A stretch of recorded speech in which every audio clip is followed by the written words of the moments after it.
So welcome to the channel if you're new here, and welcome back if you are not. It is Shot by Curt. In today's video, I don't want to call it a review, but I just want to give my thoughts and opinions on the Canon RF 35mm 1.8. So if you're going to like the video, definitely drop it a like as it helps out the channel, and consider hitting that subscribe button and hit the bell notification so then you can be notified when I drop new content. Alright man, so let's get straight into it. So if you have a Canon EOS R, a RP, you cop the R5 or the R6, or you thinking about copping any four of those cameras, then definitely you want to consider picking up this lens. So the first thing I want to say about it is the clarity is pretty solid. I've been shooting with this lens for pretty much like maybe 2 months exclusively. Like, this is literally the only lens that I have since I've switched from Sony.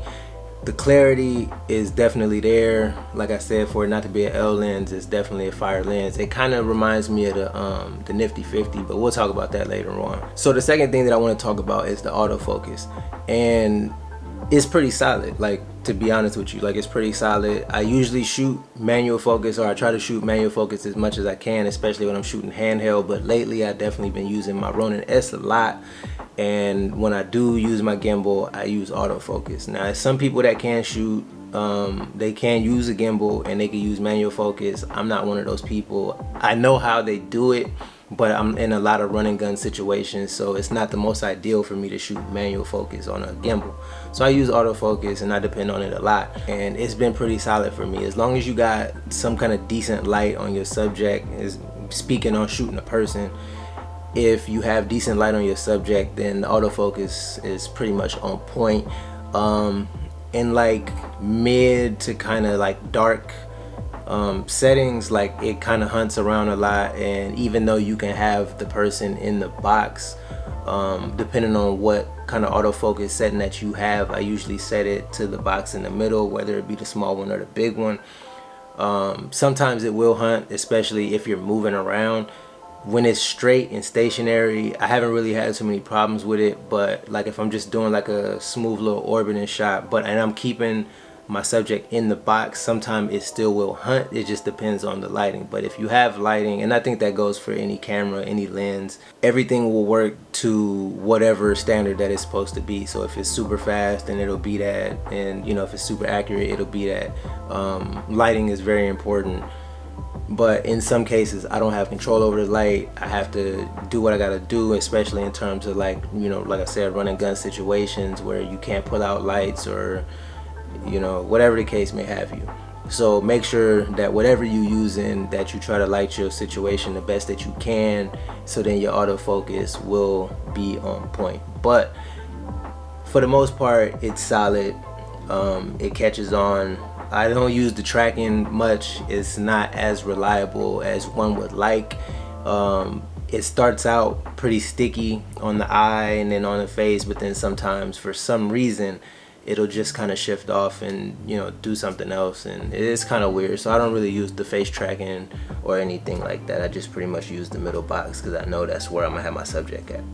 So the next thing that I want to talk about is the size. The size of this lens actually kind of reminds me of the Nifty 50. It's a little bit heavier than the Nifty 50. Nifty 50 is plastic. That's a lot of Nifty 50s. Count them up. But the 50mm Canon is $125. It's one of the cheapest, if not the cheapest, EF mount lens that you can get. This one is, right now at the time of recording this video, the cheapest RF mount lens that you can get.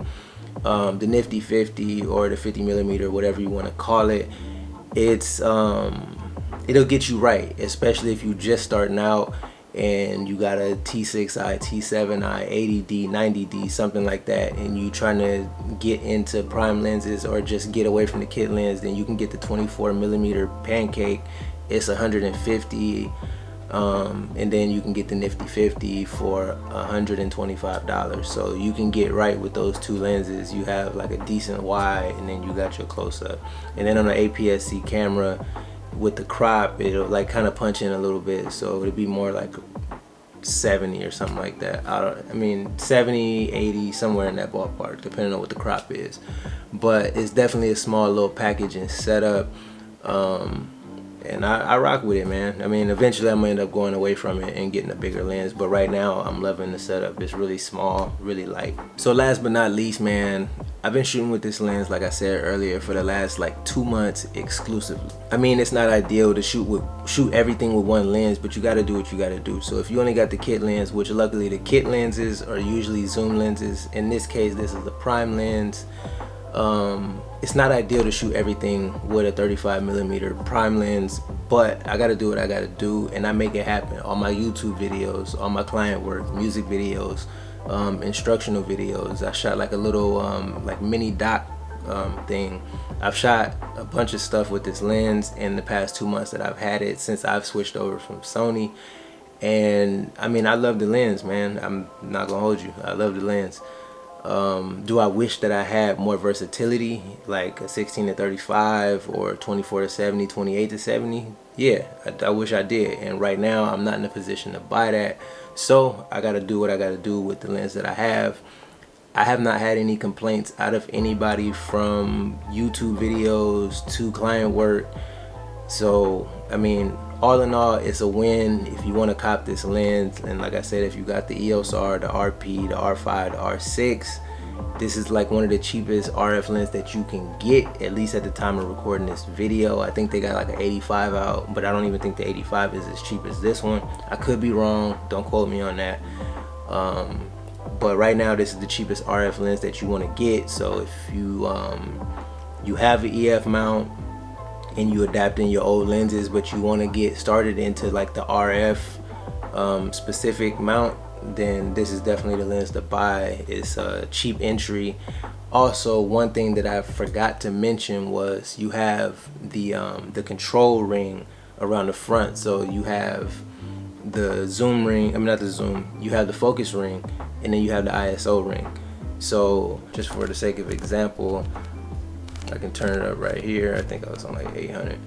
So yeah, you can do one of those, and it's super convenient, especially if you shoot handheld and you have, you know, the camera close to your body. You can turn your focus and you can turn your ISO and just adjust as you go if you're that type of shooter.